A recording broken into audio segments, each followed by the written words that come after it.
Hello students, welcome to the channel WB free math solution. My name is Sneha Giri. आज हम फिर से similarity करने वाले हैं क्योंकि हमने एक्सरसाइज 18.2 ऑलरेडी कंप्लीट कर लिया है।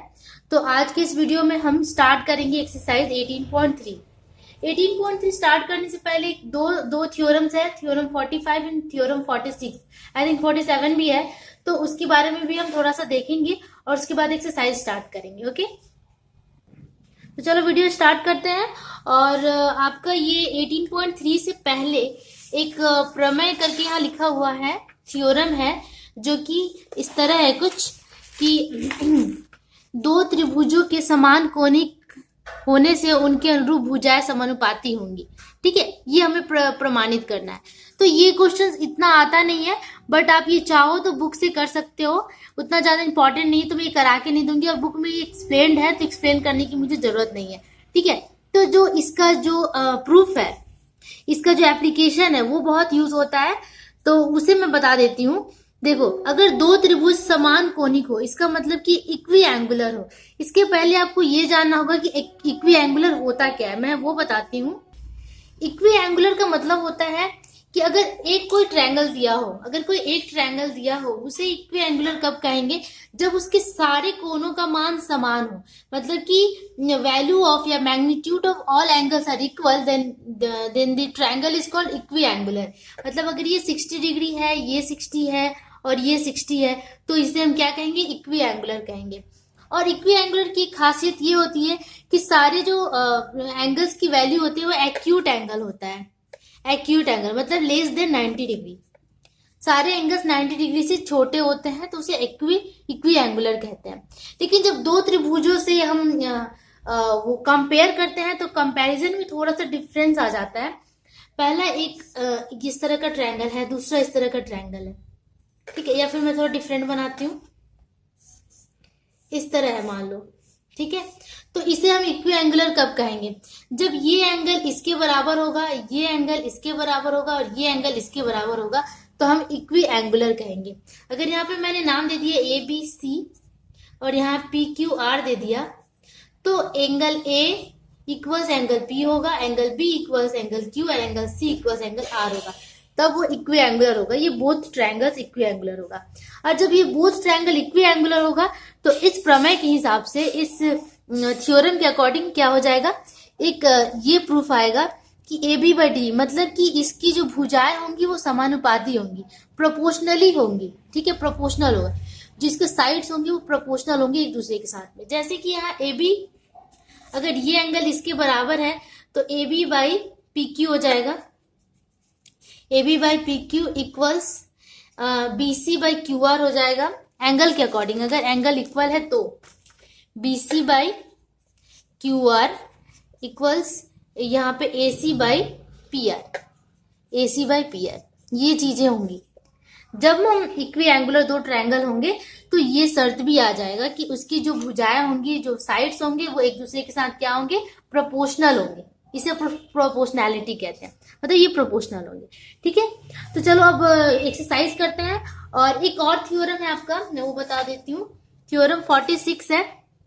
इसमें क्या दिया हुआ है कि दो त्रिभुजों की भुजाएं समानुपाती होने से उनके अनुरूप कोण समान होंगे, अर्थात दोनों त्रिभुज समान कोणिक होंगे। मतलब कि उल्टा इसको प्रमाणित, जो 45 था उसका जस्ट अपोजिट है ये, कि उसमें क्या था कि अगर दो त्रिभुज में कोण समान होते हैं तो भुजाएं समानुपाती होती थी, और यहाँ पे अगर ये भुजाएं समानुपाती हैं तो हमें ये प्रूफ करना है कि वो इक्वी एंगुलर होंगे। यही चीजें हैं यहाँ पे, बस ये अपोजिट है, तो आप इसे भी एक बार जरूर देखिएगा। ठीक है, अभी रहा 47। ठीक है, तो 47 भी आप एक बार देख लेंगे। यहाँ पे क्या है? दो त्रिभुजों में से एक त्रिभुज का एक कोण दूसरे त्रिभुज के एक कोण के समान हो तो कोणों के धारक भुजाएं समानुपाती हो तो दोनों त्रिभुज समरूप होंगे।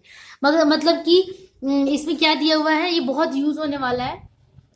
तो इसके अकॉर्डिंग क्या है कि अगर दो ट्रायंगल है, ट्रायंगल ABC और ट्रायंगल DEF है, और इसमें angle A equals angle D है, तो क्या होगा कि AB/D is equals to AD/DF होगा। ठीक है, अगर ये होगा तो हमें ये एक चीज यहाँ से एक मिलेगा कि वो जो दोनों त्रिभुज होंगे वो सिमिलर होंगे, समरूप होंगे। तो यहाँ से एक बहुत बड़ा फैक्ट हमें मिलता है जो कि आगे क्वेश्चंस में यूज होगा। ठीक है, अगर दो त्रिभुज इक्वी एंगुलर होते हैं तो उसकी जो भुजाएं होती हैं वो क्या है, प्रोपोर्शनली होती हैं, साथ ही साथ वो क्या होगा, वो समरूप होगा। इसका मतलब वो दोनों त्रिभुज क्या होगा, सिमिलर भी होगा। यहां से हमें ये प्रमाण मिलता है। ठीक है, तो चलो अब करते हैं एक्सरसाइज के क्वेश्चन, वहां से समझ में आएगा और अच्छे तरीके से। एक बार मैं लिखकर समझा देती हूँ कि अगर दो ट्रायंगल्स हैं, अगर ये दोनों ट्रायंगल्स इक्वी एंगुलर है तो ये दोनों ट्रायंगल क्या होगा, इसकी जो साइड्स होंगे, साइड्स आर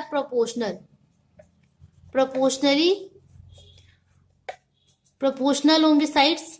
और इसके बाद क्या होगा, प्रोपोर्शनल होंगे, इक्वी एंगुलर होगा, तो इसके बाद वो दोनों जो ट्रायंगल है वो सिमिलर भी होगा। ये चीज आप दिमाग में रखिएगा कि वो जो दोनों ट्रायंगल है वो सिमिलर भी होगा। ठीक है, अब हम करते हैं एक्सरसाइज के क्वेश्चंस। ओके, तो यहाँ हमारा एक्सरसाइज है 18.3। इसके पहले एक छोटा सा थ्योरम, एक छोटा सा उपप्रमेय कह सकते हैं इसको, प्रयोग है ये।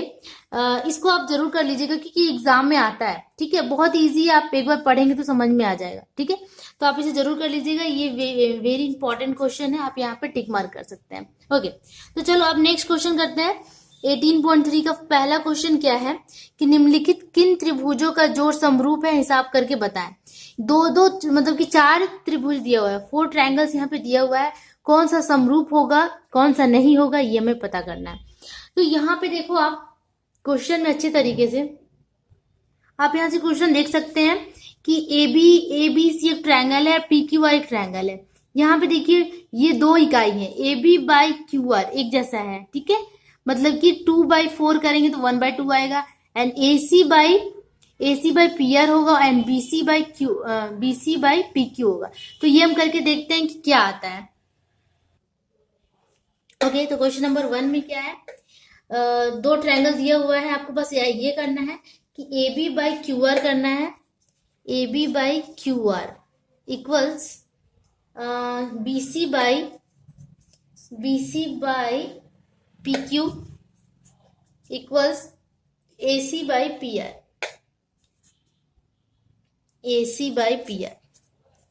ये मैंने इसलिए किया कि चेक करने के लिए देखा कि ये इक्वल आता है कि नहीं। अब यहाँ पे देखो A B by Q R कितना है, ए बी कितना है 2 है, एंड क्यू आर कितना है यहाँ पे 4 है। ठीक है, इक्वल्स बी सी कितना है 2.5 है, एंड पी क्यू है कितना 5, इक्वल्स ए सी कितना है 3 है, एंड पी आर कितना है 6। अब सबको कट करेंगे तो कितना आएगा, इक्वल्स 1/2 आएगा। इसका मतलब सबका वैल्यू 1/2 आ रहा है। इसका मतलब ये है कि ये जो ट्रायंगल है ये इक्वी एंगुलर है। जब भुजाएं समानुपातिक आ गई, लिखेंगे कि as the sides are proportional, लिखेंगे hence both triangles are equiangular. But यहाँ पे इक्वी एंगुलर नहीं पूछा था, यहाँ पूछा था कि समरूप है कि नहीं, सिमिलर है कि नहीं। तो दोनों चीजें जब आ जाती है, प्रोपोर्शनल और इक्वी एंगुलर, तो उसे हम समरूप कहते हैं। लिखेंगे hence both triangles are similar. ये आपका आंसर हो गया। तो पहला ट्रायंगल क्या है, सिमिलर है। बोथ दो जो ट्रायंगल्स हैं इसका आप फिगर बना लेना और इस तरह क्वेश्चन का आंसर कर देना। ठीक है, नेक्स्ट क्वेश्चन में क्या है, नेक्स्ट इसी में क्या है, ए बी कितना है 2.5 है, और यहाँ पे पी आर 5 इकाई दिया हुआ है, यहाँ ए सी 4 है बट क्यू आर 6 है। मतलब कि अगर इसको करेंगे तो कहीं से भी हमारा सेम वैल्यू नहीं आता है। ठीक है, जब सेम वैल्यू नहीं आएगा तो इसे फिगर फ्रॉम द फिगर लिख देंगे both triangles are not equiangular and not proportional and hence the both triangles are not similar। तो आंसर सेकंड का क्या लिख देंगे कि नॉट सिमिलर। ठीक है, ओके, चलो अब करते हैं question number 2। Okay, exercise 18.3 question number 2।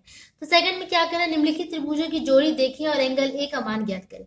दोनों त्रिभुजों को देखें, मतलब कि देखकर ही पता चल रहा है कि दोनों सिमिलर है। कैसे, यहाँ पे देखिए जो ये दिया हुआ है, देखो 7/14 है, 7/14 करेंगे तो 1/2 आ जाएगा, और आपका 5.2/10.4 करेंगे, मतलब कि मैं इस तरह लिख सकते हैं कि YZ बाई AB इक्वल्स आ रहा है क्या, XZ बाई ये 10.4 होगा AC देखकर ही पता चल जा रहा है। एंड आपका क्या बचा, X Y by B C. इन सब का वैल्यू सेम आएगा। सेम कैसे आएगा, कितना जो जो वैल्यूज है पुट कर देंगे तो हम आई थिंक ये आ जाएगा 1/2 इक्वल्स 1/2 आएगा। मतलब कि इसको देख के पता चल जा रहा है कि लिखेंगे sides are proportional, sides are proportional. जब साइड्स प्रोपोर्शनल है तो ये ट्रायंगल क्या होगा, इक्वी एंगुलर होगा। देन लिखेंगे hence both triangles are equiangular. जब ये इक्वी एंगुलर है तो बोल रहा है कि इक्वी एंगुलर है तो हमें एंगल बी क्या पूछ रहा है, एंगल ए का वैल्यू ज्ञात करना है, मतलब कि एंगल ए निकालना है। जब इक्वी एंगुलर है तो एंगल्स भी तो इक्वल होंगे, ठीक है।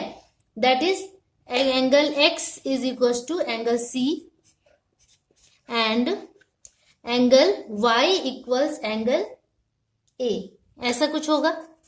Sorry, angle y equals angle b होगा, क्योंकि a तो पूछ रहा है एंगल b, तो a हमें निकालना है।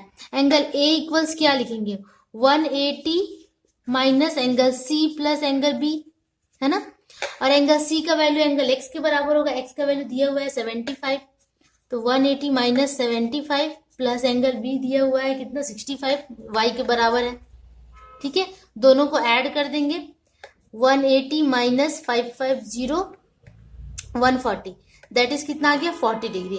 एंगल ए का वैल्यू कितना आ गया 40 डिग्री।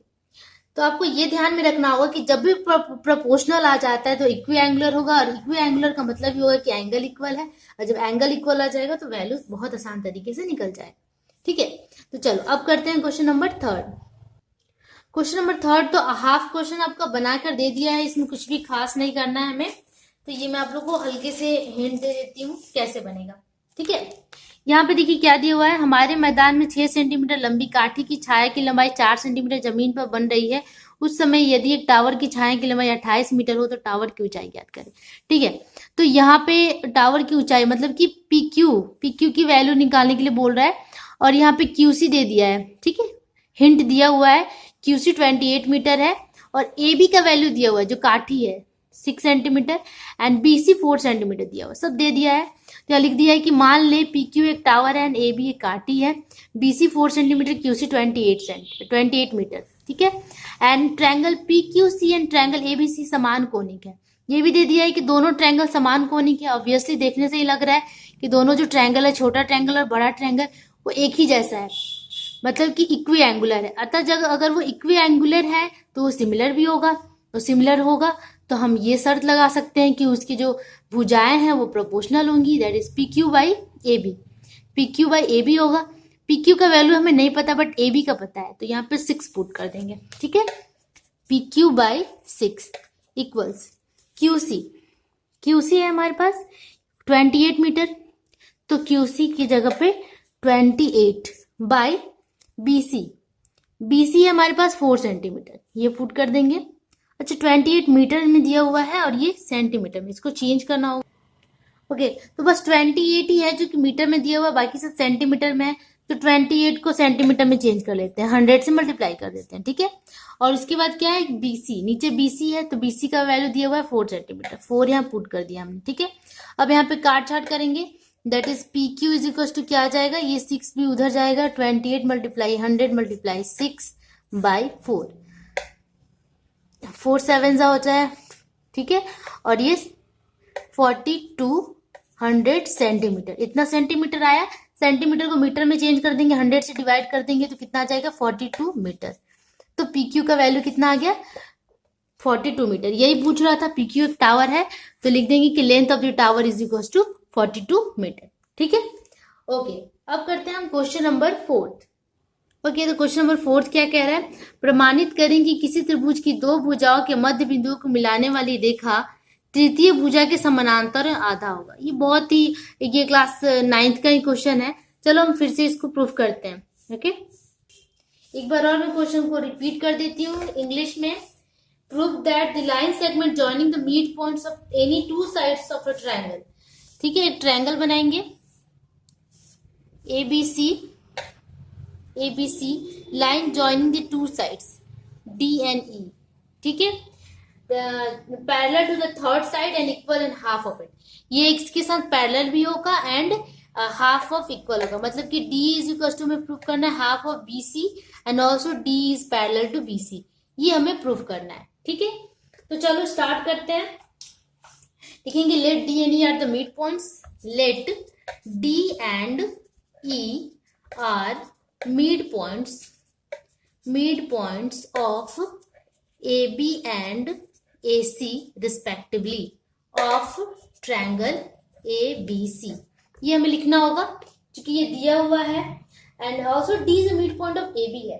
अच्छा, हमें प्रूफ क्या करना है, यहाँ लिख देंगे वी हैव टू प्रूव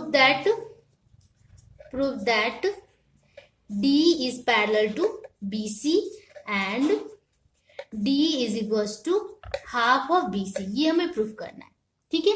अब हम करते हैं सीधे प्रूफ पे चलते हैं। As we know D is a mid point of,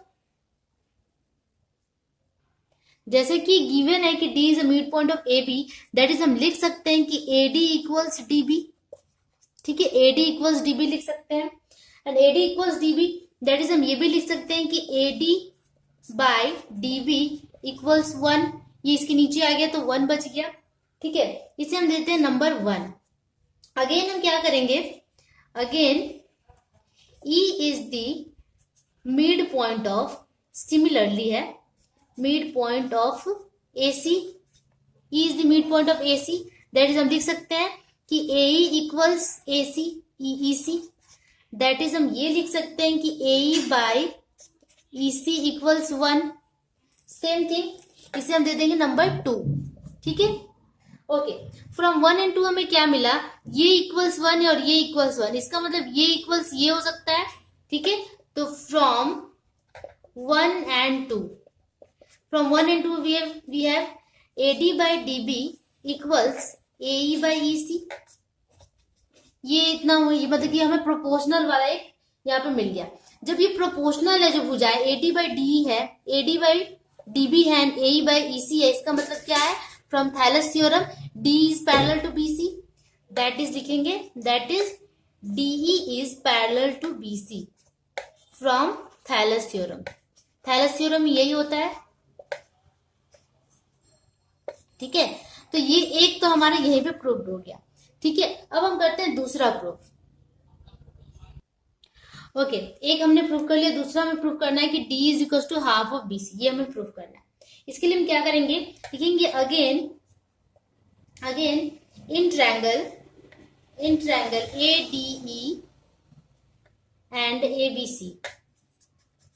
ABC, इन दोनों ट्रायंगल में देखते हैं, वी गेट, इन दोनों ट्रायंगल से हमें क्या मिलता है, angle DAE equals triangle angle BAC, ठीक है, and angle ADE equals triangle ABC। ये क्यों हुआ, क्योंकि देखो in triangle ADE and ABC, ADE और ABC बड़े वाले ट्रायंगल में क्या देखेंगे, एंगल A DAE ये वाला एंगल BAC के बराबर होगा। ऑब्वियसली छोटा जो ट्रायंगल है उसमें भी एंगल A वही रहेगा और बड़े ट्रायंगल में भी एंगल A वही रहेगा, मतलब कि DAE इक्वल्स टू BAC ये एंगल, ठीक है, and angle ADE equals triangle angle ABC, मतलब कि ये संगत कोण है, मतलब कॉरस्पॉन्डिंग एंगल भी इक्वल होगा। तो ये एंगल्स हमें यहाँ पे मिल रहा है। इसका मतलब क्या है, जब एंगल्स, दो ट्रायंगल के एंगल्स इक्वल होते हैं तो वो दोनों ट्रायंगल क्या होता है, इक्वी एंगुलर होता है। हेंस लिखेंगे, hence triangle ADE and triangle ABC are equiangular है, मतलब कि इसके एंगल्स भी इक्वल हैं। जब इक्वी एंगुलर होता है तो साइड्स क्या होते हैं, प्रोपोर्शनल होता है, जैसे कि मैंने बताया है, तो साइड्स भी प्रोपोर्शनल हो जाएंगे। That is AD by AB equals AE by EC equals DE by BC। देखो AD बाई AB होगा, AD बाई AB, ये इसके प्रोपोर्शनल होगा। And AE by EC, AE by EC होगा, ठीक है। AE बाई EC है, AE बाई AC भी कह सकते हैं हम उसको। और DE by BC, DE by BC होगा, ठीक है। ये वाला AD इस टोटल AB के बराबर, ये AE इस टोटल AC के बराबर, सॉरी यहाँ पे AC होगा, AC के बराबर। और ये जो छोटा सा D है ये इस BC के बराबर, मतलब कि हर एक भुजा एक बड़ी वाली भुजा के बराबर हो जाएगा, ठीक है। इससे हम देते हैं नंबर थर्ड। अब देखो कि हमें पता है कि AD, ये जो AD है, D is the mid point of AB है, तो लिख सकते हैं कि AD is equal to AD is equal to half of AB लिख सकते हैं, हाफ ऑफ AB, क्योंकि D is the mid point of AB था, लिखते हैं चूंकि D is the mid point of AB, ठीक है। तो हम लिख सकते हैं कि AD is equal to half of AB, ठीक है। AD is equal to half of AB है। And also we have AD is equal to D by BC, AD by AB is equal to D by BC भी है हमारे पास, ठीक है। अब इसे हम थोड़ा सा सजाते हैं, इसे हम इस तरह भी लिख सकते हैं कि AD by AB equals half, ठीक है। ये हम दे देते हैं नंबर 4। बट हमारे पास AD बाई AB इक्वल्स क्या है, AD बाई AB इक्वल्स क्या है, D बाई BC है हमारे पास, ठीक है। तो AD बाई E के जगह पे हम लिख सकते हैं कि DE by BC equals half, that is हमारा यहाँ आ गया DE equals to half of BC, BC उधर चला जाएगा, यही हमें प्रूफ करना था, ठीक है। मतलब कि इसके जगह पे AD बाई AB की जगह पे हमने DE बाई BC फ्रॉम 3 कर सकते हैं, फ्रॉम 3 हमें क्या मिल गया, DE by BC is equal to, इसके जगह पे हमने D बाई BC पुट कर दिया, is equal to half, that is D is equal to half of BC, यही हमें प्रूफ करना था, प्रूफ हो गया, ठीक है। तो बहुत ही इजीली तरीके से हमने इसे प्रूफ कर दिया इक्वी एंगुलर प्रूफ करने के बाद, ठीक है। तो होप कि आप लोग को समझ में आ गया होगा क्वेश्चन नंबर 4। अगर ना समझ में आए तो इसको 2 से 3 बार जरूर ध्यान से देखिए, रिपीट कीजिए, अच्छे से समझ में आ जाएगा। और रिपीट करने से दिमाग में बहुत ज्यादा देर तक रहता है, और उसे आप लिखकर प्रैक्टिस कीजिए तो ज्यादा अच्छा रहेगा। तो चलो इसी के साथ आज मैं ये एक्सरसाइज का क्वेश्चन नंबर 4 तक ही रहने देती हूँ। नेक्स्ट वीडियो में नेक्स्ट क्वेश्चन करेंगे। और अगर वीडियो पसंद आए तो प्लीज लाइक कीजिए और अपने दोस्तों, फ्रेंड्स, क्लासमेट के साथ शेयर कीजिए। बेल आइकन भी दबाइए जिससे आपको सारे नोटिफिकेशन आसान तरीके से मिलते रहे। तब तक के लिए keep practising, keep watching, bye bye.